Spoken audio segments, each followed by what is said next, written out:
This afternoon, Grand Admiral Dönitz announced the death of Adolf Hitler. This death has not been confirmed by Allied sources. In April 1945, Hitler was the most wanted man in Europe. Dead or alive, the victorious Allies needed to see his body, in the dock or in the grave. But in the chaos of war, proof the dictator had died proved elusive. Maybe Hitler was dead. Maybe he'd escaped. I have one testimony that tells me the exact burial spot of where Hitler is buried in Patagonia. There are an incredible amount of witnesses who saw Nazi submarines come to the coast in Argentina and crates full of Nazi documents and gold being unloaded. Concern is being expressed over the possibility that Adolf Hitler might attempt to seek refuge in Argentina. We all differ, oftentimes, on the facts and why they happened, what happened. And clearly, one of the biggest examples of this kind of difference of interpretation was what happened to Hitler at the end of World War II. The mystery of the missing dictator drew in spies, scientists and historians from America, Russia and Britain. As recently released documents show, it led the FBI into its most incredible manhunt, searching for Hitler from the subways of the Bronx to the jungles of Latin America. The FBI did receive information that Hitler had fled from Germany, that he was in Argentina, that he was in various parts of the United States, that he was in other places. And the areas where we had jurisdiction in the United States and to some extent in South America, we conducted inquiries to see if there was any truth to those allegations. The Allies spent 6 years trying to defeat Hitler. It would take them many times longer to sort out the confusion that surrounded his fate. Conspiracy, fact, and fiction all rushed in to fill the vacuum left by the missing dictator.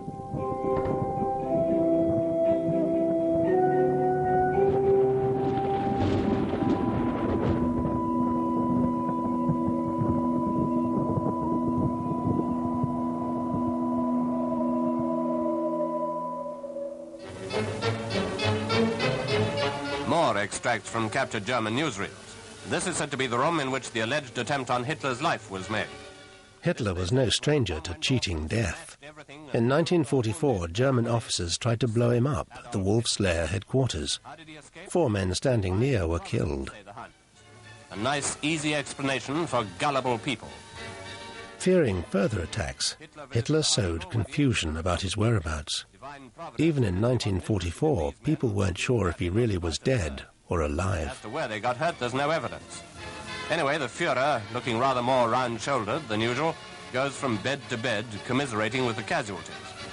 Maybe this is Hitler's double, or perhaps his double was killed by the bomb. Though there are scores of theories, the facts are not yet known. In the final months of the war, even the Germans couldn't be certain. Since the 1944 bomb plot, Hitler kept well out of sight, hidden away in bunkers. The last ordinary Germans who saw him in the open were a handful of the Hitler Youth. There were speculations already in the fall of 1944 about his escape and his whereabouts. So when the end of the war came,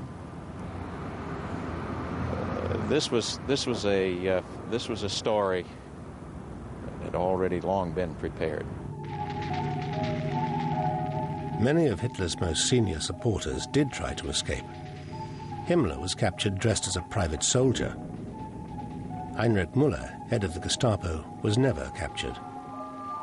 And down in the Chancellery bunkers, Hitler's staff tried repeatedly to persuade him to get out before it was too late. Flight was certainly possible.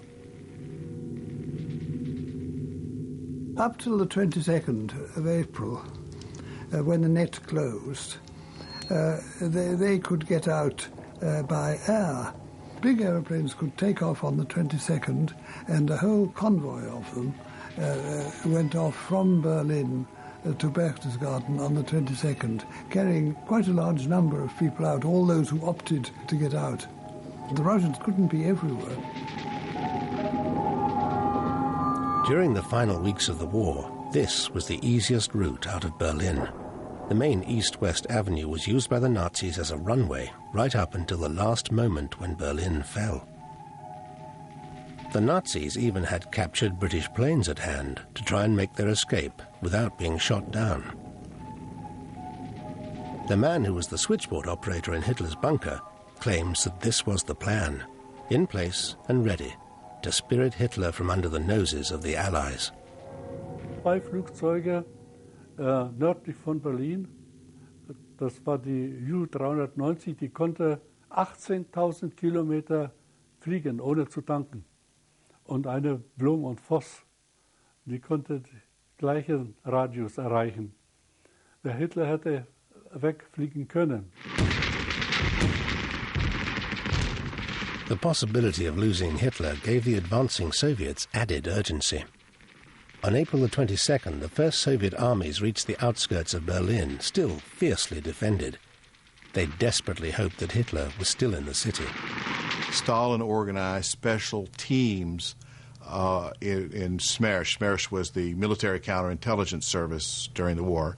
As we all know from the James Bond movies, it means death to spies, whose job it was to find Hitler, and hopefully Stalin would find him alive. Конечно, Сталин хотел бы захватить Гитлера,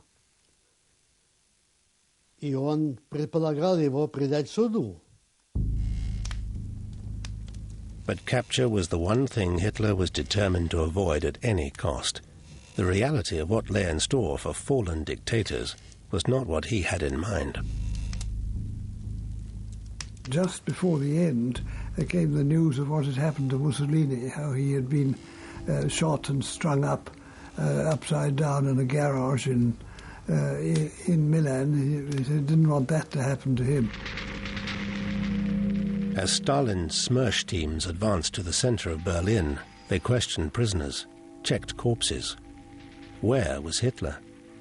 Could he have slipped through the noose and escaped?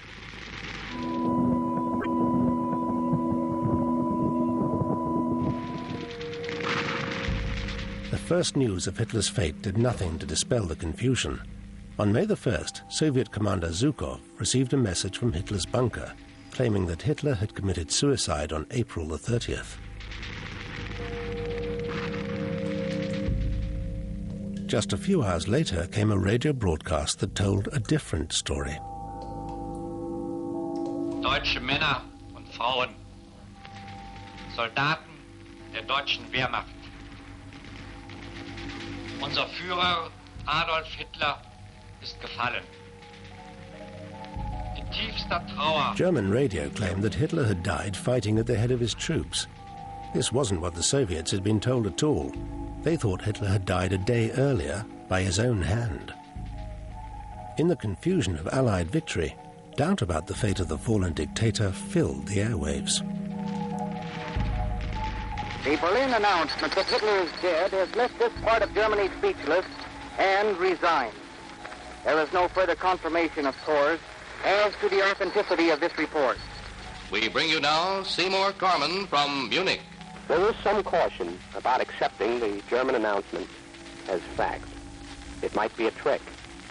It might be a desperate effort by Hitler to disguise himself and escape.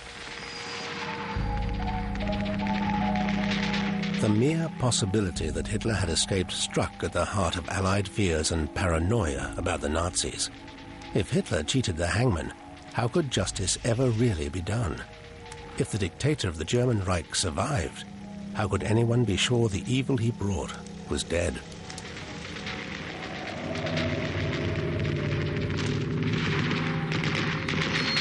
On the 2nd of May, Soviet troops captured Berlin's government buildings. This was the final symbolic defeat of Nazi Germany. It was 2 days since the radio announcement of Hitler's death, and the world waited for proof. If he was dead, where was the body? Hitler's own headquarters had barely fallen when a special Soviet search team arrived on the scene. Its mission was to find Hitler. It didn't take long before they were rewarded. Alenia Rezaviska was the team translator. Один из приехавших из штаба Первого Белорусского фронта. Он, проходя мимо, сказал: ой, смотрите, вот похож как на Гитлера, это Гитлер.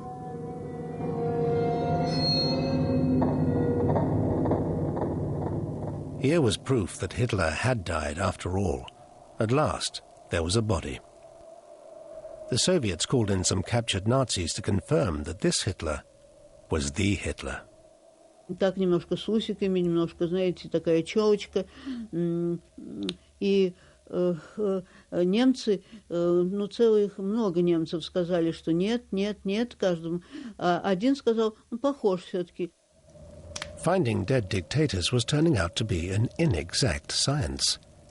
This body, the Soviets noticed, was wearing darned socks. Surely, they thought, Hitler wouldn't have died wearing darned socks. So they decided that this body was not Hitler after all.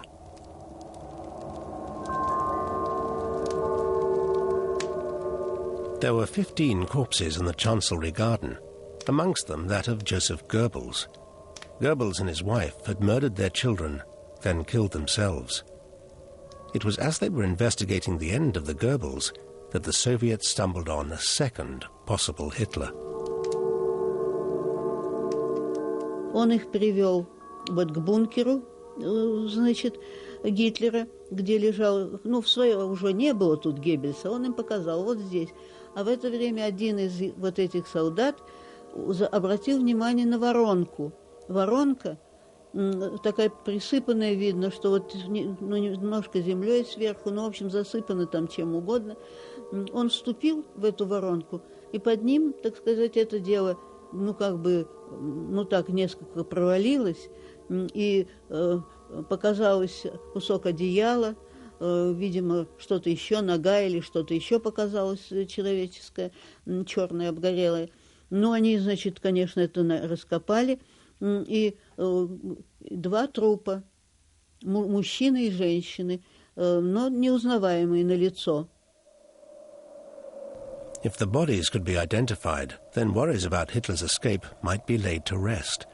So the Soviets picked them up and put them in wooden crates. They took them here, to Buch, an old lunatic asylum just outside Berlin. But identifying the bodies was almost impossible. The corpse of the man they had on the slab was so badly burnt that hardly any of the lower body was left. Yet the Soviets refused even to tell the Americans or the British what they were up to, let alone ask for help. Разбирает, что называется, все по косточкам разбирает, все. Его рост, его, понимаете, все данные его физические, его внутренние органы. В общем, короче говоря, в этих условиях это невозможно. The autopsy was carried out under less than ideal conditions. It was a wartime situation. It was quite chaotic. It was a field hospital operation. It wasn't a perfect autopsy by any stretch of the imagination. The only way of identifying this as Hitler's body was through the teeth. So the Soviets scoured Berlin trying to find Hitler's dentist. Two of the people they found said they were part of Hitler's dental team. They drew pictures from memory of what Hitler's teeth looked like. According to the Russians, the dentist's hand-drawn pictures matched the body on the slab.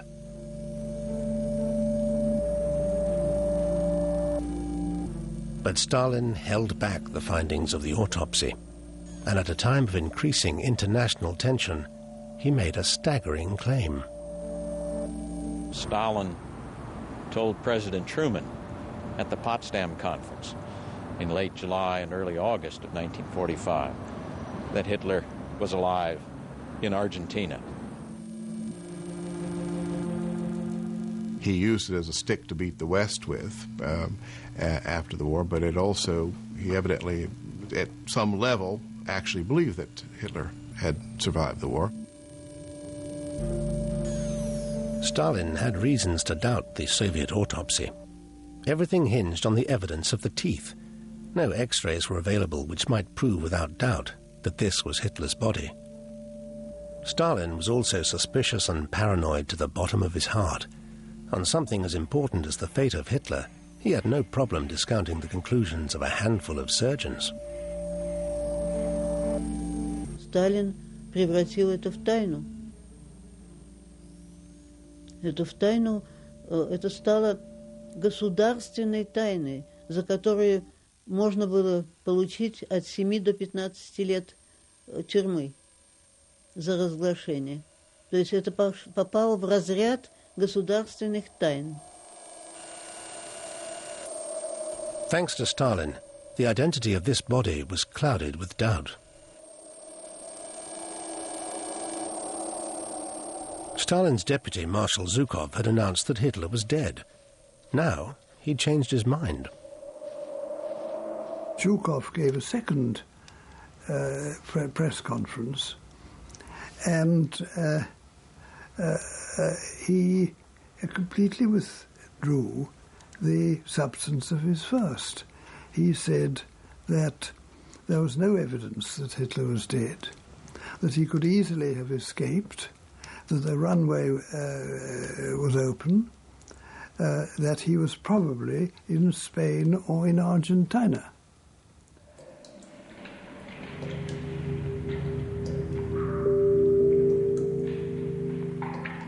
Stalin's claim threw his allies into turmoil and caught the imagination of the world. Amongst those most taken with the news was General Eisenhower. Months after Berlin had fallen, Eisenhower's doubts were publicly quoted. We have been unable to find one tangible piece of evidence of Hitler's death. Even though I initially believed that Hitler was dead, there are now reasons to assume that he is alive. The press rushed in to spread the confusion. Russian sources stated that the Soviet government did have some lingering doubts. The United States Army does not know whether Hitler is alive or dead. Allied Germany, December 19th. Soviets not convinced Hitler dead. As they poked around the ruins of his office, the Allies still couldn't make up their minds about what had happened to Hitler. 4 months after victory in Europe, confusion still reigned as to whether the dictator was dead or alive. Far from being brought to justice, Hitler had melted away.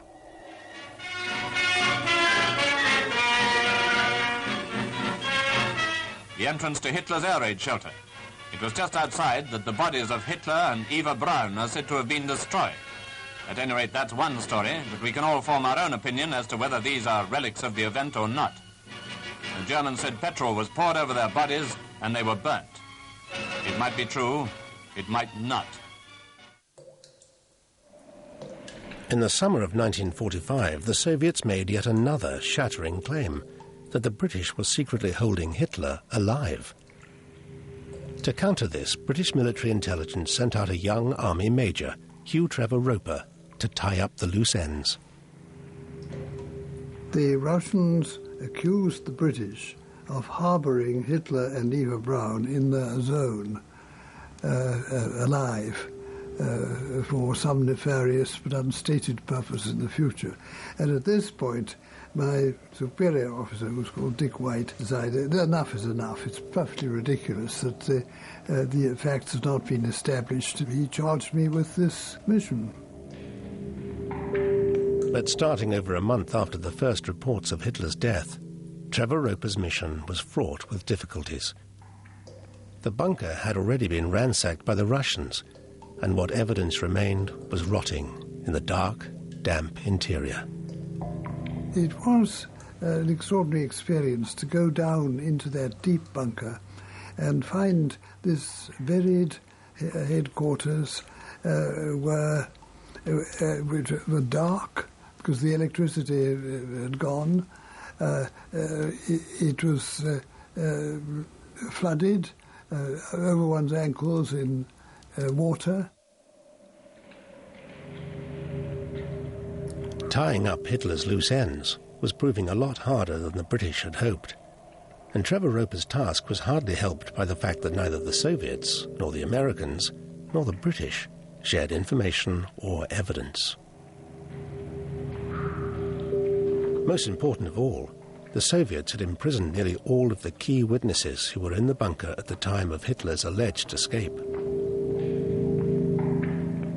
I realized here were several of the people I was looking for, rather important people. Bauer, Hitler's pilot, Rattenhuber, the head of Hitler's guard, people I wanted to interrogate. Trevor Roper had to base all his most important conclusions on the evidence of just one man, Erich Kempka, Hitler's chauffeur. Kempka left him in no doubt what had happened to Hitler. I mean, to him the alternative was complete success or annihilation. All the evidence is that he shot himself. He used a revolver, certainly. This became the official British version. But the British uncovered no bloodstains, no bullet holes, no bullets in the room where they thought Hitler had shot himself. And Britain's findings made no difference to the Soviets, who still said Hitler was alive.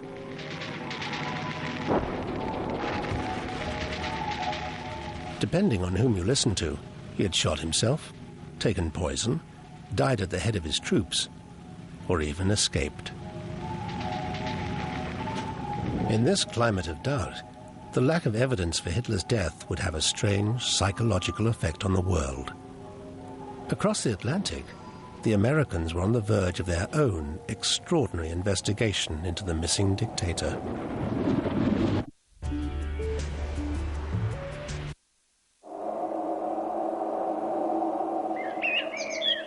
In September 1945, the FBI started one of its most extraordinary investigations into whether Adolf Hitler had escaped Berlin and made it across the Atlantic. In a big spy roundup in the States, the FBI, America's CID, have done a good job under J. Edgar Hoover. The director of the FBI, J. Edgar Hoover, was a paranoid, suspicious, neurotic man who had built his career on finding the enemy within. They're traitors, while the rest are spies. Hoover had no sympathy whatsoever for the Nazis. He, as well as the rest of us, regard Hitler as a prime evil and a prime enemy of the United States.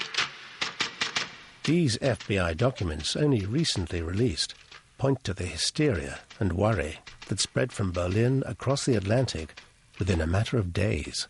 Dear Mr. Hoover, recently I saw a poll on whether Hitler was alive.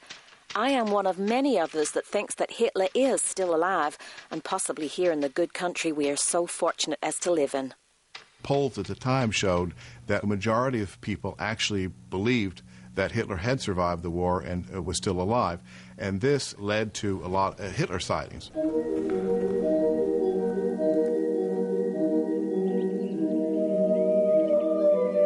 All these lonely people all across America would write Hoover letters from their lonely rooms saying that they felt they saw someone who looked like Hitler in a cafe they frequented, or they passed someone in the street who looked like Hitler. The FBI received thousands of tip-offs from across the United States, all claiming to offer invaluable information as to the whereabouts of Hitler. Well, I remember one in there. It seemed that a woman said that she had seen Hitler on a subway stop in the Bronx, as I recall. The FBI tip-offs ranged from full-blown accounts, including descriptions of height and weight, to simple one-line teasers, offering no more than, if you want to know where Hitler is, then call this number. Dear sir, I'll bet $1 to a donut that Hitler is located right in New York City. There's no other city in the world where he could so easily be absorbed. He has spent the past winter bussing dishes. Is it possible that this is none other than Adolf Hitler of Germany? I've read in the papers about you hunting Hitler. Maybe you will laugh like my family at me, but I thought I saw him at the Adolf Hitler, German Führer, owns 8,960 acres of land in Colorado. In many cases, these people are psychotic, or they have other type of medical difficulties. In some cases, they're people who are hostile to other people and report these things falsely. Some people, they have just a desire to associate themselves with something that's prominent. It is to be noticed that at the time of the interview, the interviewee would interrupt the interviewer and play the violin. You can waste a lot of time and effort there on it, and money. But then again, you have to be careful that you don't overlook something that might be serious.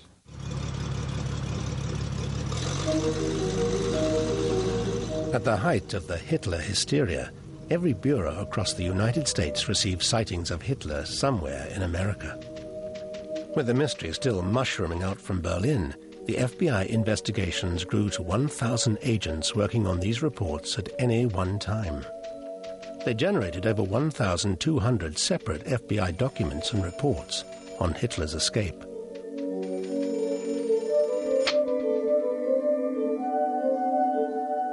So much is crossed out, so you have, black bloc said at black bloc that Hitler, black bloc, and it adds a layer of mystery that doesn't exist if the stupid FBI censors had just, allowed us to read the original reports. People even sent in handy hints from the press on how Hitler might have altered his appearance.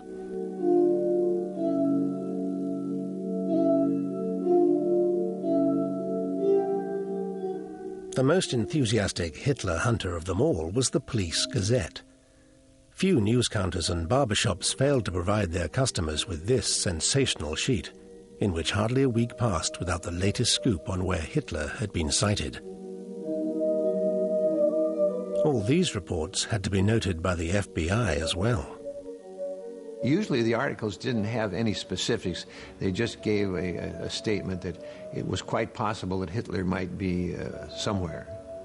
But that doesn't give you much to go on. There's a chicken and egg problem with the Police Gazette accounts. You don't know which came first, the accounts in the Police Gazette, which then had the Police Gazette readers seeing Hitler in every, roadhouse and cafe, or whether people in roadhouse and cafes wrote Hoover, and it began to spread, and then it entered into the Police Gazette, and, it became a self-perpetuating phenomenon.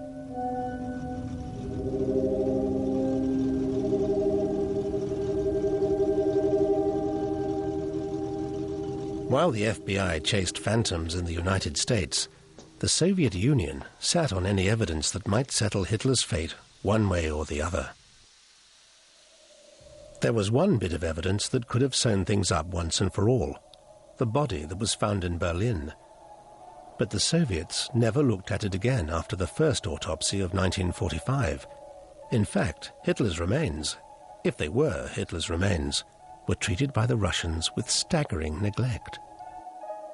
Их закопали так, чтобы уже в часы, когда население не выходит на улицу, это так было, такой негустой такой лесочек маленький, и поставили с такого скрытного часового. Пали, потому что они не глубоко были зарыты, значит, и чтоб собаки не раскопали. Вот, конечно, собаки тоже могли рыть, но такого не было зафиксировано. Soviet intelligence continued to confuse the West by arguing that Hitler might be alive. СМЕРШ и КГБ попытались доказать, что Гитлер действительно не погиб самоубийством, а как-то исчез. И была начата специальная операция под названием «Операция МИФ». Nobody knows whether Stalin really believed it, or whether it was just a Cold War ruse. But Operation Myth was the cornerstone of Stalin's claim that Hitler had escaped and was being looked after by Western fascists. In Spain was General Franco. In Argentine was Colonel Perón. And these, from Stalin's point of view, were both semi-Nazi reactionary dictatorships who supported the Germans. And therefore that is where he would have gone. Stalin's belief was not completely unreasonable. Even before 1945, Argentina had a large German population. Hitler wouldn't be the first German to escape to South America after the war, and certainly not the first Nazi. I found 300 confirmed war criminals who escaped to Argentina. Now, these are people with court cases that have had court cases opened against them in Europe. Now, if you extend that to the amount of SS officers or persons who are suspected of having committed war crimes but did not have cases opened against them, that number would probably rise to thousands. Alongside all the crazy theories and Hitler sightings inside the United States, a more persistent notion of Hitler's fate took hold. The basic scenario of his survival was that a double had died in his place in Berlin, and he and Eva Braun had managed to escape to Norway, and there taken a U-boat, a submarine, to Latin America.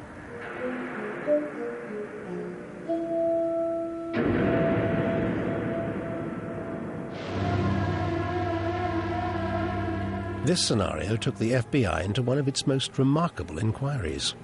One of the reports that fueled their suspicion concerned the voyage of U-977. We left Norway on the 6th or 7th of May. After we left Norway, we practically became a phantom boat. All the way around north of Scotland, past Ireland, past France and Biscay. They were looking for us and searching for us, and all we could do was on the listening apparatus to hear if there was anybody above us or near us. This was a voyage that most people had thought physically impossible. The clothes we were wearing got damp and had mold on it. Our bunks were damp. We couldn't shave, of course. You never shave on a submarine. Our teeth became loose through lack of fresh food and things like that. We felt dirty and we became more and more miserable. U-977 made it to the coast of Argentina on August the 17th, 1945.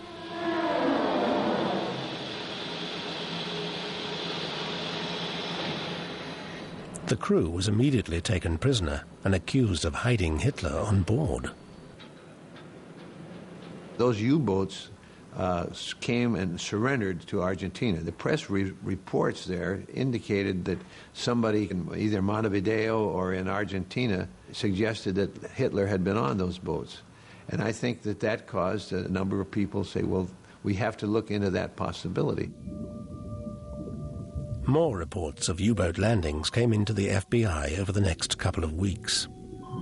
September the 21st, 1945, reports of Hitler hideouts, Los Angeles letter to Bureau. The first sub came close to shore about 11 p.m.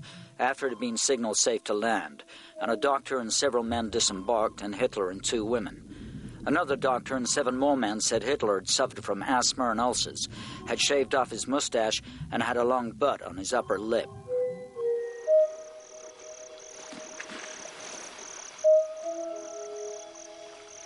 Argentina's navy tried to capture the U-boats, but the huge coastline made it easy for escaping Nazis to get ashore.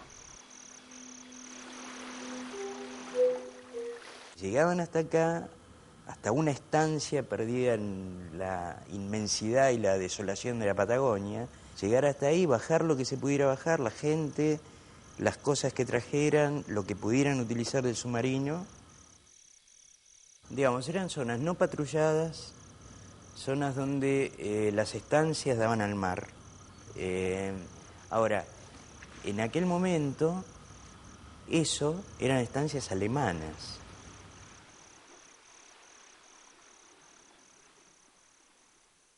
Con lo que queda abierta la cuestión de quiénes vinieron entonces en los submarinos y para qué planificar este viaje de los submarinos. The FBI took this question extremely seriously. The combination of submarines and so many Nazis already in Argentina was enough to make the possibility of Hitler hiding out in the wilderness a genuine concern.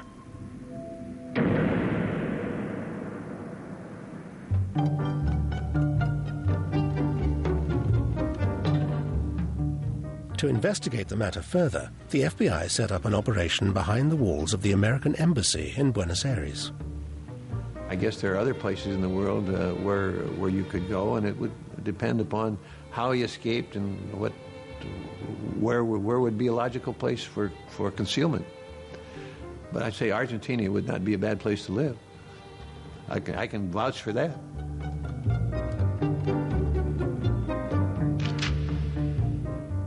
John Walsh found himself working under very odd conditions.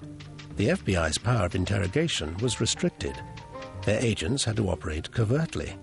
They had difficulty establishing the crucial network of informants on the ground. They were also limited by the fact that the G-men were very conspicuous. While we were there in Argentina,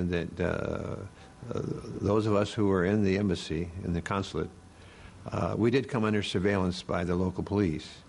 And I know a number of times where I was out with other agents, and we would see people there who were obviously watching us. And they would be behind a newspaper, and every once in a while they'd drop the newspaper to look at us.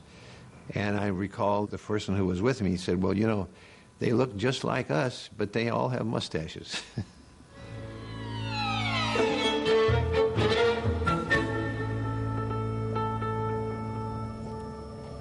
As information began making its way into the Argentine bureau, the G-men were soon able to piece together a pattern of Hitler's possible movements, based on reports of local sightings.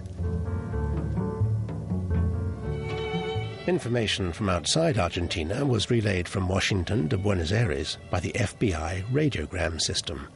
All messages received were subject to further investigation by the team of G-men on the ground.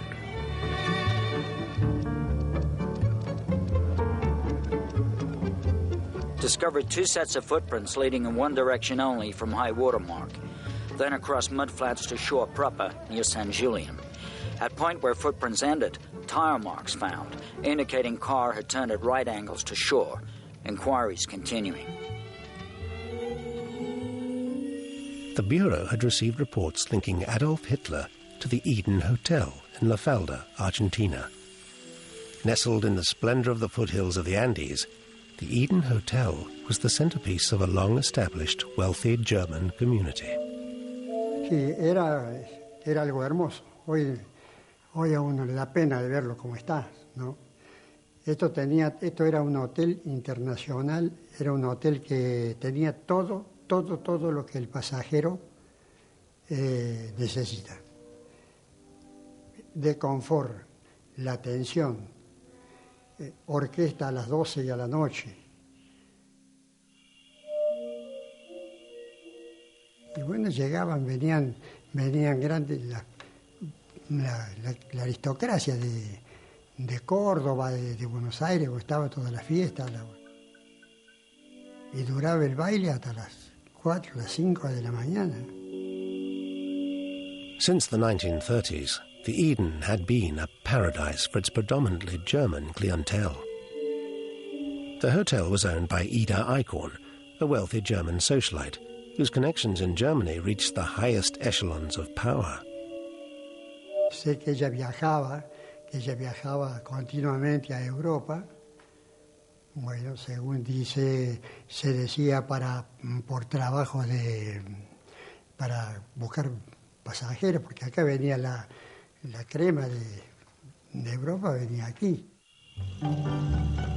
It was Eichhorn's European connections that first brought her to the attention of the FBI. A dossier compiled on her at the end of 1945 revealed disturbingly close links to the German Reich.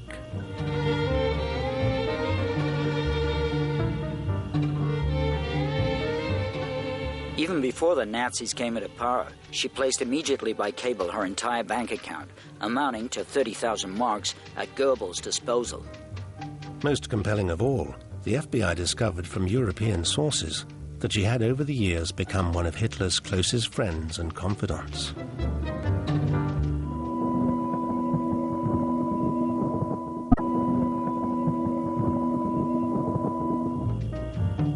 The area surrounding the hotel was populated by Germans.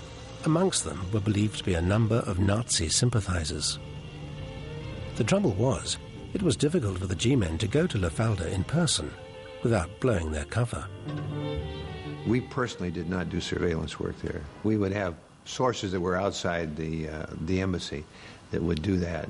You just can't walk in and say, that you are looking for something. You have to develop a rapport and have some area of interest with the people that are going to help you on that. A 17-year-old girl working as a maid at the Eden Hotel at the time is today still clearly able to recall her years of service and the people she worked for. Eso ya fue dicho siempre acá que ellos eran nazis. Siempre lo han dicho que eran nazis ellos.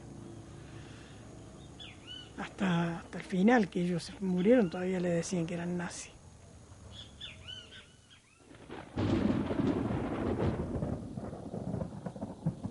Y ella tenía muchas cosas de él ahí en la casa, muchas cosas. Y hubo cartas que se le han entregado a Córdoba también, que las han visto. ¿Ves? Había muchas fotos de él, todo en la casa. According to the FBI, if Hitler had come to Argentina, this would be his natural destination. If the Fuhrer should at any time get into difficulties, he could always find a safe retreat at La Falda, where they'd already made the necessary preparations. Catalina Gomero confirms all the FBI's fears and suspicions. After the fall of Berlin, after the British investigation into Hitler's death, after 2 Soviet investigations, Catalina says Adolf Hitler came to the Eden Hotel in 1948. Después de la guerra estuve en la casa de familia. El hotel ya no trabajaban ellos, no estaban en el hotel ellos.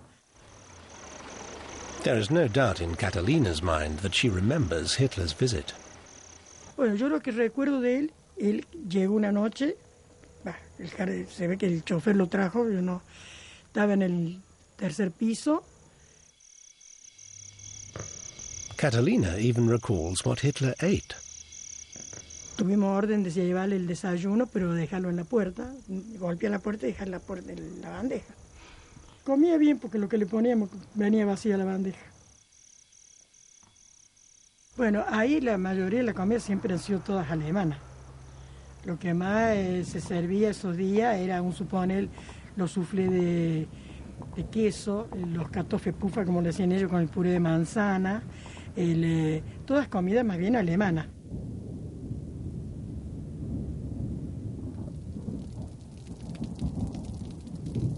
According to Catalina, the Hitler of the Andes was clearly recognizable as the Hitler of so many people's imagination, even though he'd lost his moustache. Se ve que se los había sacado. Ahora la peluca sí, porque era una peluca lo que él tenía, no era pelo. 4 pelitos así, pero se veía que era una peluca. Era una casa que entraba gente todo el día, salían, pero eso fue privado, 3 días privado arriba. Pero abajo estaba como normal, como todos los días dentro.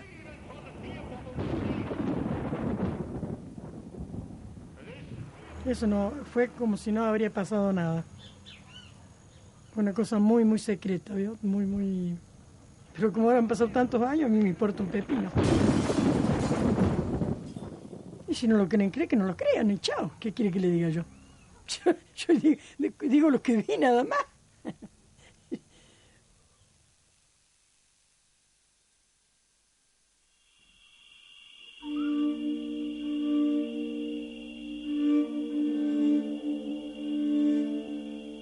Like all the best mysteries, Catalina's story has an enigmatic ending. Y arriba del pan de azúcar había unas casitas alpinas que eran de madera, yo creo que no existen más ya. Como a los 15 días la señora me dijo que teníamos que hacer una visita.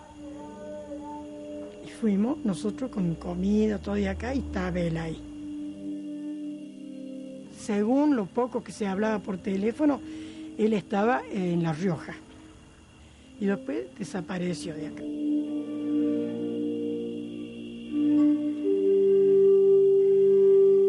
If the man Catalina saw was Hitler, the FBI certainly failed to get him. Yet the events that she describes took place when senior Nazis, men like Adolf Eichmann and Joseph Mengele, were arriving in South America. And it wasn't until at least the mid-1970s that American intelligence officers closed their files on Hitler. The information that we got, much of it was not credible. Others, where there was a possibility of some credibility, we made inquiries, but in none of them we found any true indication that Hitler was actually in Argentina or in the United States or in any place where we had any responsibility. All the investigation that we made then came to a dead end because there was nothing really specific had been found. There aren't many people today who still think Hitler made it to Argentina. The KGB claims to have flushed Hitler's corpse into a Magdeburg river in April 1970. The Soviet files on Operation Myth were finally made public in the 1990s, revealing that Stalin had deliberately confused and misinformed the West about Hitler's fate. Even though the official search for Hitler has ended, his phantom continues to be relentlessly pursued. Fantasists who have for years hung on to every word published in the Police Gazette still follow him from the foothills of the Andes to Antarctica. There, they say, he awaits a flying saucer to take him to conquer another world, in another universe. The myth of Hitler's physical survival is really about the survival of a unique kind of evil embodied in Hitler, about the survival of the mystery of Hitler, the fact that in some way he escaped explanation. The remarkable story of Hitler's life after death is a clear warning of what can happen when a dictator melts away. The world wanted a clear sign that the cataclysm of World War II had ended. But Hitler's death went missing, and the fate of the last century's most terrible dictator took over 50 years to sort out.